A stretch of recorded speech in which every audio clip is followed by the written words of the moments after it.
There's the wing. Likes that shot too. The step back three. Oh, what a pass to Watanabe. Oh, that was blocked by Markkanen. Oh, get it out of here. Well, Yuta did it at one end. Lowry's like, yeah, okay, how about this? How about this? That's a three. Go! Just Porter's third game back. White maneuvering around Lowry and then flipping it over Boucher. You reach out to This week on the Blunders of our Bulls. There were 5 games this week, so let's talk about them. The Bulls played the Thunder and completely dominated.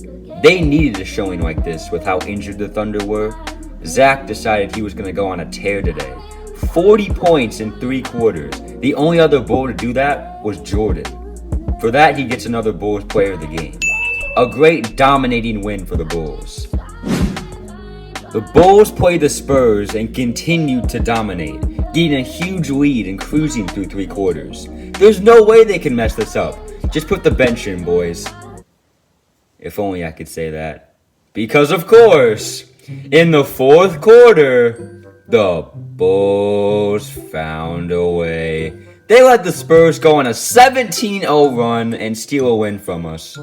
I have no words. How did we lose this game? The Bulls looked to steal a game from the Nuggets, and it looked like they were going to do that. But of course through 3 quarters, as pure pain always happens in the 4th.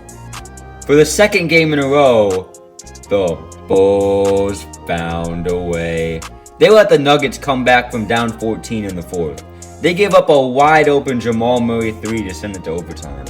And of course in overtime, the Bulls didn't come to play and they lost. Again, I have no words. Bulls gonna Bulls. The Bulls played the Pistons and looked like they didn't want to play basketball in the 1st. Starting out flat and not doing anything. But luckily the rest of the game they did what they should have done and dominated. Zach LaVine only had 18 points as he didn't need to do much for us to win. I mean he shouldn't, it's the Pistons. He still gets the Bulls player of the game as he was the leading scorer. But I have another special guest. Caden, a Pistons fan, has decided to join me, so let's hear it from the Pistons side. So hear me out. Pistons will come in this game 12-29, which gave them the 3rd worst record in the league. They blew up their team in the offseason and got a lot of rookie assets. Stewart was the center, Bay was the guard, Lee was the point guard, and Killian Hayes was our 1st round pick. The Pistons had some great chemistry and were on the brink of a 4-game winning streak. But they didn't really come out strong in the 1st half, only getting 45 points compared to the Bulls' 46. The Pistons rookies were doing well in this game, contributing assists, rebounds, and steals.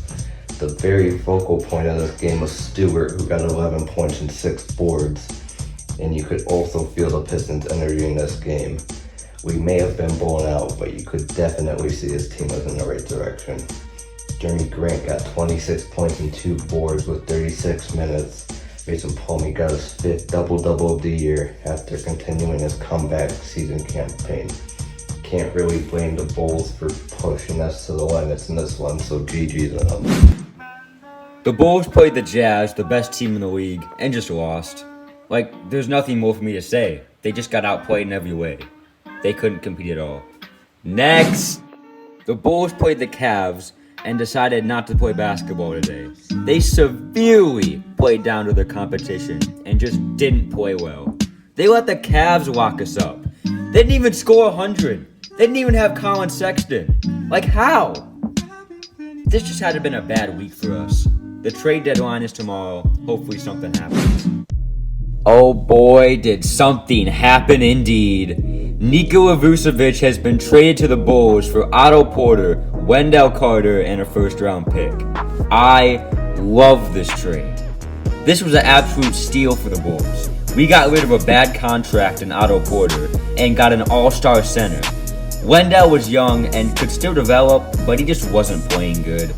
This is amazing for the Bulls, and I can't wait to see what happens.